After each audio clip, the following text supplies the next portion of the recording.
wish Christians would follow, believe in, and fight for the things Jesus actually talked about, as opposed to the things conservative Christians have been groomed to fight for and prioritize, which often have nothing to do with the teachings of Christ. You look at immigration alone, you have to reject God of the entire Old Testament, who commanded us to treat the alien as one of our own. You have to reject Jesus, who said that who said that the way you treat the immigrant is the way you treat him. So just to get this out of the way, I know John Fugelsang's not religious, and honestly, I see him as kind of a snake. But lately, I've been seeing more and more of this talking point in debates and in the media that seem to be some sort of pro-immigration push that's using an appeal to Christianity. Now, admittedly, I'm not well versed enough in Christianity to understand a real Christian viewpoint here.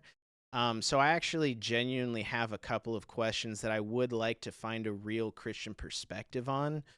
Just so these questions are framed correctly, I do have a couple other clips that kind of put this in more context and validate what I'm talking about. So this first one is a nativity scene that's at a church in Dallas. The display outside Oaklawn United Methodist Church depicts Jesus and Mary as modern-day immigrants behind a barbed wire fence.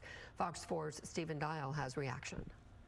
With Christmas a week away, we see nativity scenes all around the Dallas area, but none quite as unique as this one, and it's intentional. The leaders at Oaklawn United Methodist Church say that we need to stop romanticizing the birth of Jesus' story and talk about real issues. This topic is sending a message to everyone. Isabel Marquez is the associate pastor at Oaklawn United Methodist Church. It's been very intentional. Yes, it is a way to say what is the reality happening here for many people. Around the fence are signs that read, "Holy is the refugee. Holy are the profiled and patrolled." We are called to be able to walk the journey together as human beings. It's not saying do more or do less. It's just treat others as you want to be treated.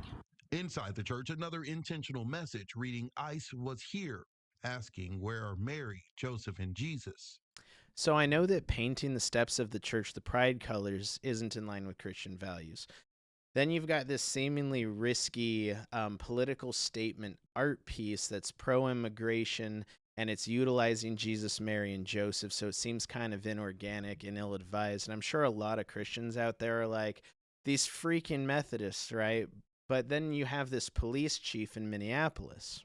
My name is Brian O'Hara, and I am the Minneapolis police chief. It's been sad to drive down Lake Street and to see so many of our businesses either closed or empty. It's hard to see the impact that this is having on everyone in our community. It's especially personal to me, having been raised a Catholic, to be in a Christian church this morning as we are approaching Christmas. And I cannot help but think of what is happening in our city today and how that echoes with how outsiders have been treated for thousands of years, how Mary and Joseph themselves were considered outsiders and forced to stay in a barn. That's what we're getting ready to commemorate as Christians around the world, while all of this fear is happening right here in our town. Now, that police chief is self-described as a Catholic. So here's the thing. I watch a lot of debates, both mainstream and underground debates, and these talking points always seem to be used from a secular position to try and submit Christian debaters generally to defend the position of government programs for migrants.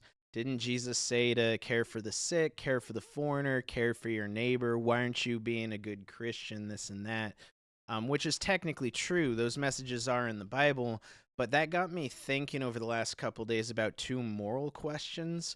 So one is, charity is an important part of Christianity. And I know the Bible is big on intent, so things like written on your heart or see my faith through my works.